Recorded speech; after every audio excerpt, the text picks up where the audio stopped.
नमस्कार दोस्तों, स्वागत है आपका global e India news channel पे। और हमारे चैनल को लाइक करें और सब्सक्राइब करें और बेल आइकन को ऑल पे करें, जिसमें नोटिफिकेशन आपको जल्दी से मिल जाए और ज़्यादा से ज़्यादा शेयर करें।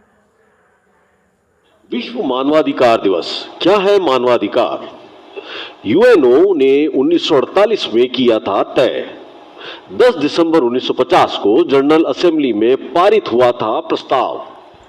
इंसान के प्राकृतिक अधिकार हैं मानवाधिकार। भारत में 1993 में हुआ मानवाधिकार आयोग का गठन। इंसानी अधिकारों को पहचान देने और वजूद को अस्तित्व में लाने के लिए और अधिकारों के लिए हर लड़ाई को ताकत देने के लिए हर साल 10 दिसंबर को अंतर्राष्ट्रीय मानवाधिकार दिवस मनाया जाता है। दुनिया में मानवता के खिलाफ हो रहे जुल्म और सितम को रोकने और संघर्ष को नई परवाज देने में इस दिन की महत्वपूर्ण भूमिका है। सीधे शब्दों में कहें तो मानव अधिकार वो मानदंड है जो मानव व्यवहार के मानकों को परिभाषित करते हैं। एक इंसान होने के नाते ये वो मौलिक अधिकार हैं जिनका प्रत्येक व्यक्ति स्वाभाविक तौर पर हकदार है और ये अधिकार कानून के तहत संरक्षित होते हैं।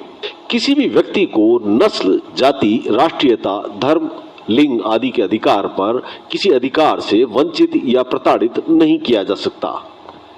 आइए अब जानते हैं क्या है मानवाधिकार। किसी भी इंसान को जिंदगी, आजादी, बराबरी और सम्मान का अधिकार ही मानवाधिकार है।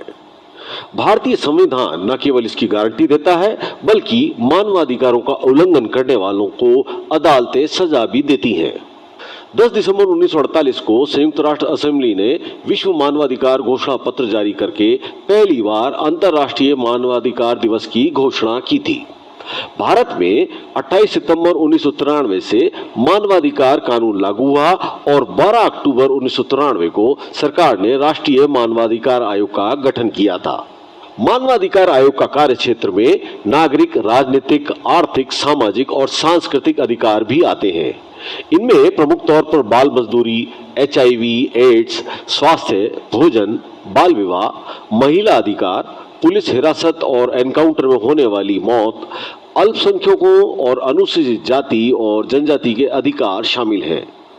आयोग मानवाधिकार हनन की शिकायत मिलने पर जांच करके सरकार को सिफारिश भेज सकता है और सरकार को पीड़ित व्यक्ति को मुआवजा देने के निर्देश भी दे सकता है। ये होते हैं मानवाधिकार।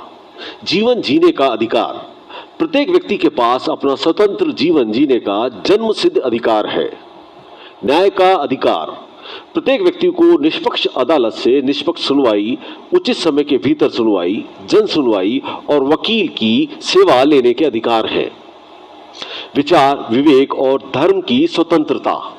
प्रत्येक व्यक्ति को विचार और विवेक की मौलिक स्वतंत्रता है और उसे अपने धर्म को चुनने की पूरी आजादी है। यदि कोई व्यक्ति किसी भी समय अपने धर्म को बदलना चाहे तो इसके लिए भी वो पूरी तरह से स्वतंत्र है। दासता से आजादी। दुनिया के अधिकांश देशों में अब गुलामी और दास प्रथा पर कानूनी रोक लग चुकी है, लेकिन फिर भी यह प्रथा आज भी कुछ हिस्सों में अवैध रूप से जारी है। अत्याचार से आजादी। अंतर्राष्ट्रीय कानून के तहत अत्याचार करने पर प्रतिबंध है और प्रत्येक व्यक्ति अत्याचार न सहने और प्रतिरोध करने के लिए स्वतंत्र है।